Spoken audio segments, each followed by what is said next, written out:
Let me welcome Stuart McClure on the stage. Many of you know in the community know Stuart. Stuart was the founder of Cylance, bought by BlackBerry. And since then, it's started two new companies, Qwiet AI, which is also in the cybersecurity space, and NumberOne AI. And sort of their mission is to sort of solve the world's toughest challenges or something close to that. So thank you, Stuart, for taking the time to join us. Yeah, thanks so much for having me. So fantastic. So welcome, of course. Thank you. So you've obviously had a phenomenal career in the tech industry, and cybersecurity just continues to grow in sort of importance. Last year we had Director Chris Inglis speak to this conference, and so he did a really fantastic job. But now you've launched two new companies. We're going to spend most of our time talking about NumberOne AI, but you have also started a company in the cybersecurity space, Qwiet AI.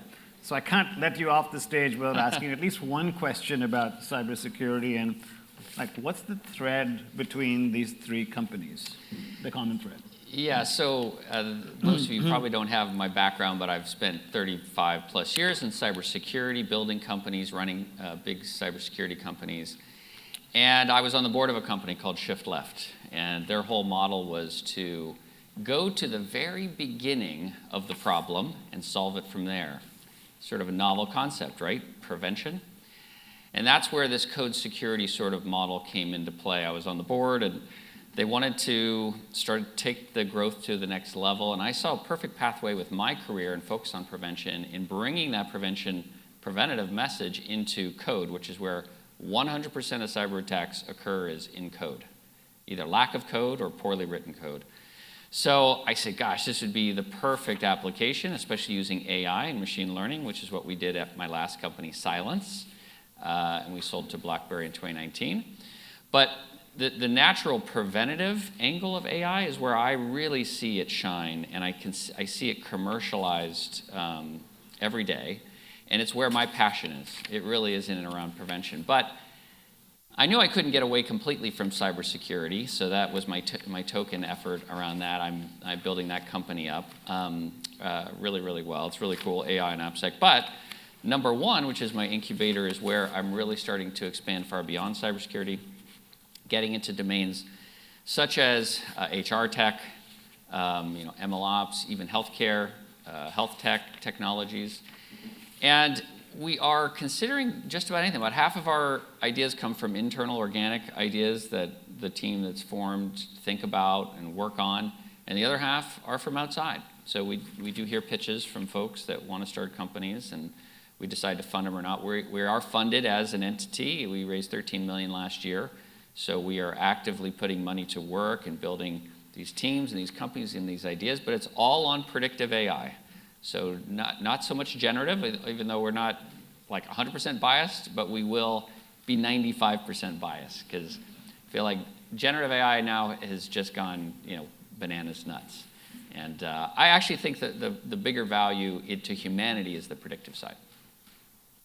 And I would agree with that. So, I said that towards the end of the last session too, because amidst the hype, we tend to lose sight of what's creating value immediately and sort of, especially in a differentiated way. So tell us a little bit about NumberOne AI. What does this tagline mean to you, and what are you specifically doing to achieve it? Well, our tagline is, really fixing big problems in big markets using predictive AI and trying to get ahead of the problem. So we also focus on problems, not so much like, well, how could we commercialize this or make money? We feel like when you go after the problem in a preventative way, the money comes. That's at least our theory. So that's the goal of NumberOne in general. We have our 5 focus domains that we focus on, but it doesn't mean that we wouldn't consider others.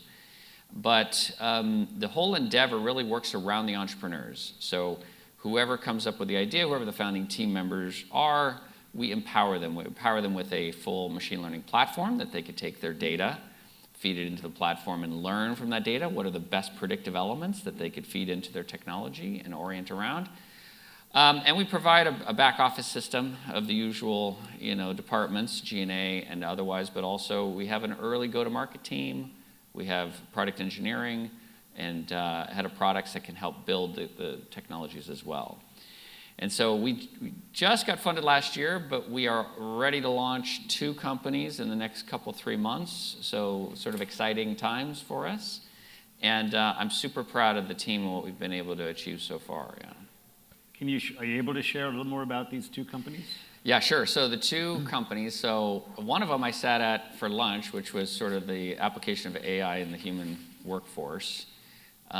We have built already, think of it as Moneyball for business, and really more specifically Moneyball for teams. So understanding each individual's professionality traits and cognitive biases and how that plays into team dynamics inside of a project. So right now we're looking at internal to the organization, not external yet, so we're not a recruiting sourcing solution, but we are find the teams that are high performance and why they are high performance, and then being able to copy and paste that into other teams based on the talent itself. So that's the first one. We call that Wethos. And we do have a shell of a company if you're interested, wethos.ai.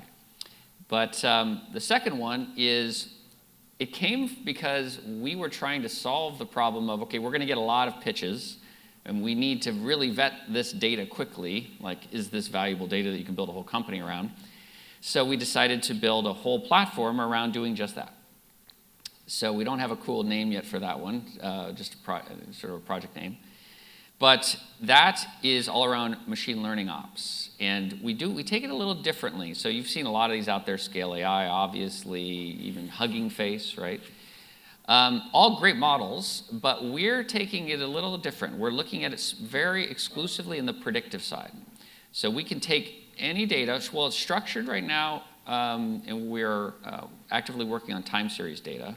But from a structure perspective, no problem. We can take the data and we can tell you where the nuggets, the diamonds, the sort of the nuggets of gold in there that you can find value in your company or in your product portfolio or in your solution. So we can take just about any data. I mean, the great example is like, I got a Robert Parker wine score database with not just the name of the labels, but then the makeup of those wines. So the pH in them and the alcohol percentage and everything else. And we could, within about an 85% efficacy rate, we could tell you, well, if you want to get a high Robert Parker score, this is what the wine has to look like in general. And by taking that kind of data, but you could apply this to just about anything, right? Let's say you have a sales force and they're trying to sell to a certain customer. You can take the historical data of success and we can provide a predictive identification of the characteristics or features of a successful sale. But you can apply it to almost anything. So this idea, this platform is, again, it's in its infancy. I don't even want to name it just yet, but we are pretty close, probably later this year, to be able to launch that one as well. And the whole idea is once we build that platform and get that platform available, the models can ultimately be brought to a marketplace. So say you're a company like Rockwell or anybody, get on our platform, you feed it data. That data then you can obviously own and still retain that data, but the model that was built from that data, you can commercialize. So it acts for a pretty interesting, hopefully sort of a Hugging Face combo with like Scale AI is what I keep telling people, but only on the predictive side. So walk me through the Hugging Face thing, because I've always understood Hugging Face as this sort of like the GitHub for machine learning models, right? Yeah. So you would expect collaboration on your platform? Yes, but not from the raw data scientists. Okay. So all these platforms today, like Accio and everything, obviously, and Scale and all these guys, they're generally for data scientists or for data engineers that are trying to build raw models, and have usually a pretty robust community, like Hugging Face, et cetera. And they're starting to offer their models on the marketplace. But we're taking it from a top-down perspective. So we want all the VPs and the C-levels and the directors of anything to be able to push data into the system and tell them where the magic is in the data and allow them to either bring it internally and commercialize that internally or allow it to be commercialized outbound. So it's a bit of a different play and a different model than we've seen so far. The one thing that I'm really intrigued by, because Matthew Katz at Blackstone is doing it, Marcello with Flagship Pioneering is doing it. So there seems to be this new model. In some ways it's not new, but this is sort of more built out with ML ops, of starting with the machine first, the platform first, and then building verticals or at least functional applications on top of some significant amount of shared functionality on this platform itself. Yes. And to me, that's sort of the power of AI, because there's a lot of models that can be shared across a very, very large ecosystem. Yes, exactly. And while our intentions immediately are for internal use only for a company as part of the SaaS platform, our intention is to open it up and create that marketplace so that, and build a community, ultimately something like Hugging Face would. And this idea really came from talking to a lot of my peers, CEOs, in and around the area, but all around, and just asking them, so Cylance, my last company, is where we were the very first to apply predictive machine learning and deep neural nets into cybersecurity decision-making. So what should execute on a computer or not?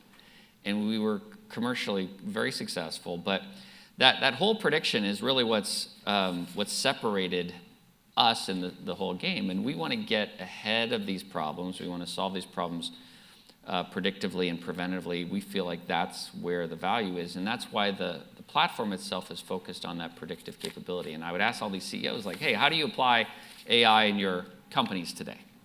And are you getting the value that your capital spend indicates? And every single time I would ask one of these folks, I would get something in the form of this. That's a great question, Stuart. And I just thought to myself, gosh, why can't I build a platform for them to, of course, they're not going to type it themselves, but they'll probably give it to their CTO or their CDO or whoever it is, to be able to look at it, play with it, provide that data and show that immediate gratification of the predictive elements of a data set and get their wheels turning. Like you heard here earlier, right? One of the biggest problems is just, I think it was Matt, maybe I said it from the beginning, but you get into an environment, it's just, well, where's the data? You got to collect all the data, inside, outside, blah, blah, blah. We are building basically a data discovery engine as well as part of all this, so you can turn it internally and start to identify all the potential data sources and then start to pull data in as well. So, but given this sort of power to the executives, to the C-levels, to directors and above, basically, I really believe we have a chance of getting that predictive message into the right hands and having them finally not just think about how to apply this stuff, but actually applying predictive decision-making into their data today. So tie this all back together for me into a sense of the whole, because we've talked about a lot of different things. So your vision for NumberOne AI 5 years from now is what? My vision for NumberOne AI would be, hey, we've started at least 5 years from now, at least 8 or 10 companies. They're in various stages of development and maturity. They're solving problems in at least the 5 domains that we've outlined, maybe 1 or 2 more if we get excited. And then we're starting to see real commercial payoff, profitability, building. The whole model of NumberOne is to create generational companies. Mm-hmm. And what I mean by that is, like, someone starts employment there, but then their son or daughter becomes interns at the internship program. Then they come in and be full-time employees, and then their sons or daughters. To me, that's what I want to do here for Orange County, because we don't see that a lot here. There's certainly great examples of that, but it's nothing like Silicon Valley or even New York or anywhere else. And I really want to establish us in Orange County as the place in Southern California at least, and maybe even globally from an AI scale, as being really a long-term place to house innovative businesses. And obviously I share in that vision of yours. We would certainly hope you would pull that off. One last couple of questions. As this plays out and you sort of see, so I'm really, in spite of my trepidation, I'm fundamentally optimistic about what this technology can do for us. But as you've heard over the course of this morning, the transformative effects are huge, and a lot of people, it's interesting, when I was standing up here and talking to all the people about the impacts on humanity, I got more positive head shakes like that's something we want to explore, then, what's the tech stack going to look like or something like that? Because I think at some essential level, we all relate to that concern, which is why 69% of the population actually supported, the writer's strike, which is like a number that's very high compared to how many normal. So what is, you've been in the tech industry for a long time. What is your sort of ultimate sense of optimism or pessimism about the prospects? Like, what do you think about when it comes to the future of us when it comes to AI? Yeah, I've listened to a lot of the folks today, and some I agree with violently, and others Not so much. I would raise my hand a couple of times, and ask questions. And that's also why, by the way, I've focused really on preventative and predictive, because generative, I don't know, it has its value 100%, and it has but it has the raw potential to be extremely abused. And I have a much stronger interest in being able to provide insights into the future around difficult problems than I do around, solving a problem that doesn't exist.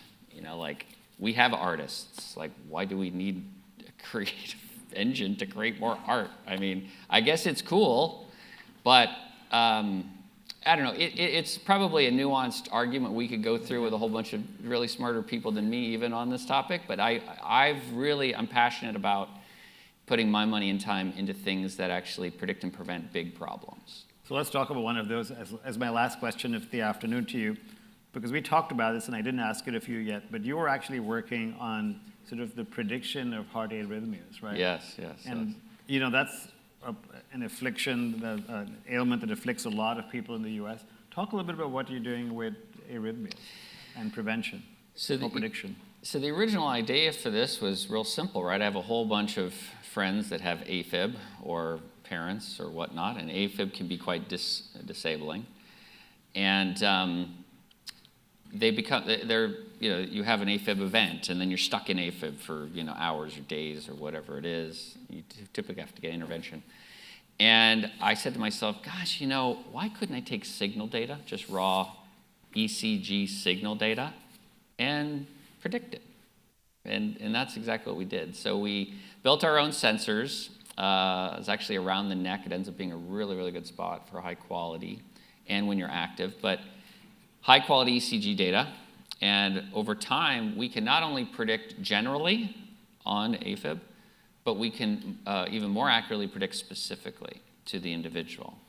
So we had been going full gangbusters on that initiative, and then the supply chain hit, and then everything else hit, and it became very, very challenging. The core tech is still there. The AI models are still there.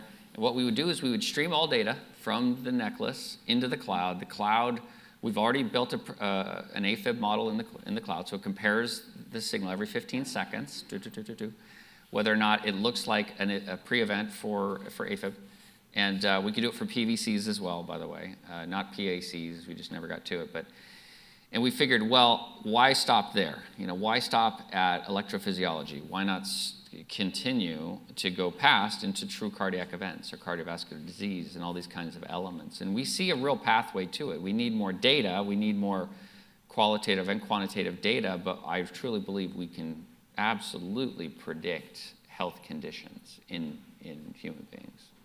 That's fantastic. And again, sort of one of the things I would like sort of to leave the message about, which is, we talked about the acceleration of discovery of new knowledge, and all the things Stuart's been talking about, are things we can all relate to, which is why the heck can't we predict some of these events? And this movement of quantified health has been around for quite a while. There's been people who've been able to do, I have a friend who can do it for Crohn's disease and things like that. So there's a lot of interesting stuff that's going on, and I wish you well. Thank you. And we'll have you back here in a few years, and I hope so. Hopefully we'll see some massively successful Maybe we'll have companies. a couple of companies up on stage, yeah. There we go. Thank you. Thank you so much, Stuart. Take care.